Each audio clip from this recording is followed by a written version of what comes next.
Today I'd like to discuss the possibility of being your own spiritual center.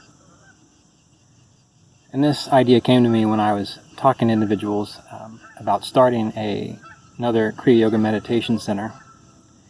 And I recognized that as I was listening to their ideas, and as I was contemplating my previous experience being in charge of a meditation center, as well as participating with a spiritual organization, the idea that Lahiri Mahasaya had, that one's meditation practice, one's spiritual practice needs to be personal. Something that isn't talked about with other people.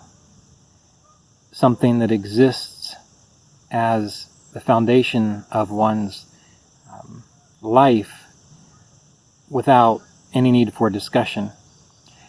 And as all these ideas were percolating inside, I recognized that our way of being in the world, when it comes to our spiritual practice, our Kriya Yoga practice, our meditation practice,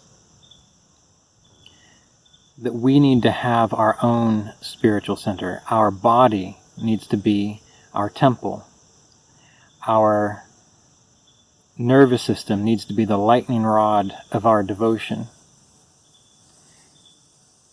And we need to be able to access that no matter where we are, no matter who we are with. So this does not mean that we don't every now and then go on retreat to get away from the world, to experience a deepening of our practice. This does not mean that if we derive benefit from various religious or spiritual organizations that we don't do what we can to support that work.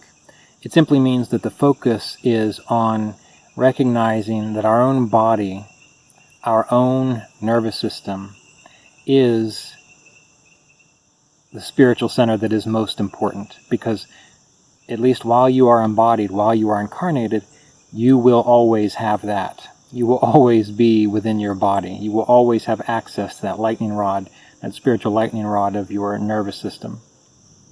You can honor and acknowledge your body, your nervous system, as a temple, as a spiritual center.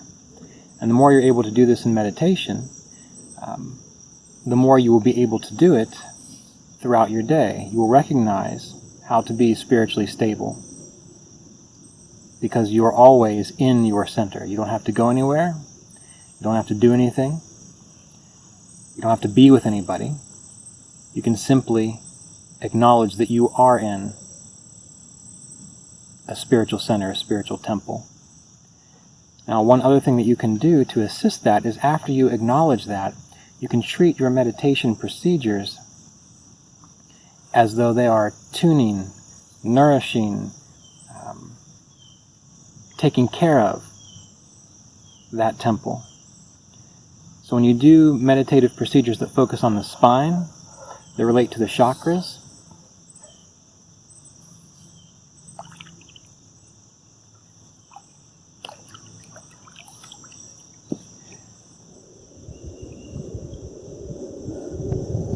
if you chant through the chakras, if you bring your awareness to the chakras while chanting a mantra such as Om, you can feel and imagine that each repetition of that mantra in that particular chakra is infused with your complete attention, love, and devotion. If you are circulating life force through the spine, such as through Sushumna breathing, we've discussed this in the book Kriya Yoga, Continuing the Lineage of Enlightenment, as well as other videos on this channel, you can treat that circulation of the life force through the spine as though that is a profound feeling of love and devotion. So remember someone or something that you love, that you hold dear. And when you circulate that life force through the spine, you associate that movement with that feeling of love and devotion.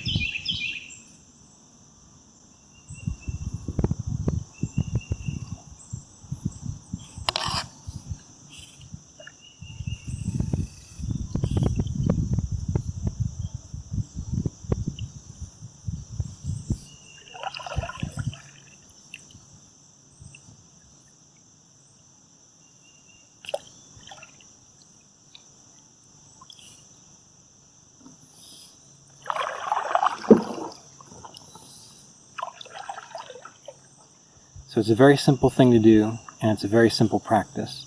But if you can think about your body and your nervous system in this way at the beginning of each meditation, you might find that you are always able to remain centered in the self.